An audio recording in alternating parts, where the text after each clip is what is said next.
Hey everyone, I wanted to jump in and just make sure we were on the same page about skeletal drawings for organic structures. I'm not sure what you got in general chemistry, so in case that you need a refresher or you weren't taught this, let's just get on the same page. So let's just take a formula of C3H8.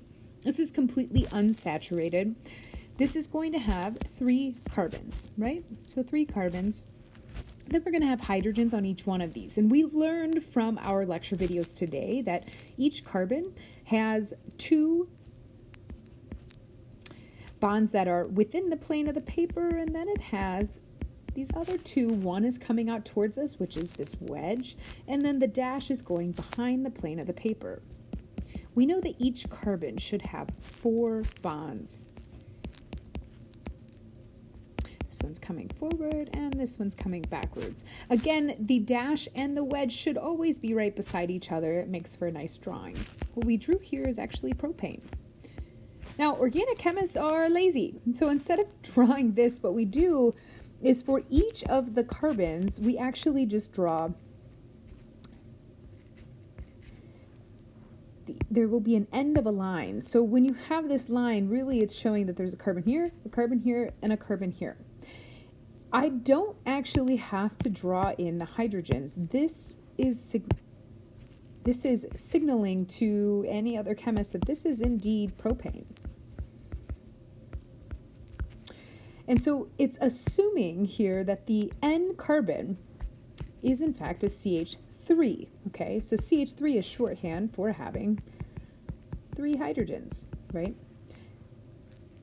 If a carbon has 2 carbons attached to it, this carbon here that I have an orange dot on still has 2 bonds that aren't accounted for, and so this is actually CH2. Essentially what you're seeing is that we don't draw hydrogens in. We simply just draw in our carbons. And whatever hydrogens we need to make sure the carbon has 4 bonds, we just assume that it's there. Okay?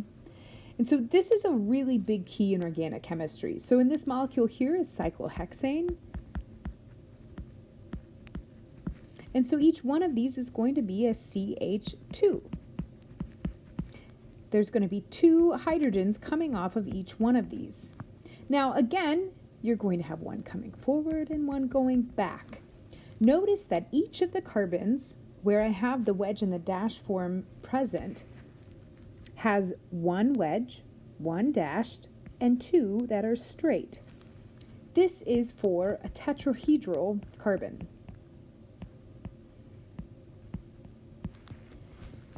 Let's take, for example, a structure of benzene.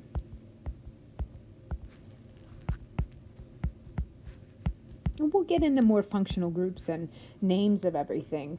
But what I want you to know is that when you don't see hydrogens, they are there. And so when you look at this structure, let's look at this carbon here. This carbon here, how many bonds does it have? Well, right now it has 1, 2, 3 bonds to it already. So this carbon is only going to have 1 hydrogen. That's the case for each of the carbons on this one.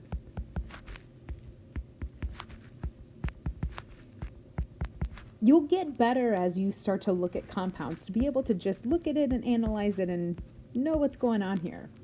So here I have tetrahydrofuran. Don't worry about the name too much. We know that oxygen, again, should have an octet, right? So each bond gives it 2 electrons, and then it's going to have its 2 lone pairs. Remember that oxygen likes to make 2 bonds, and then it has 2 lone pairs, and that fulfills its octet to 8. Now this structure, though, has carbons, right? We've got a carbon here, carbon here, carbon here, carbon here. So there's 4 carbons on this structure.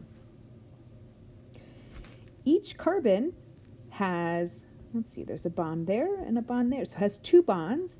Well, that means it has 2 hydrogens that aren't drawn in. And you don't have to draw these hydrogens in. It's assumed that they are there.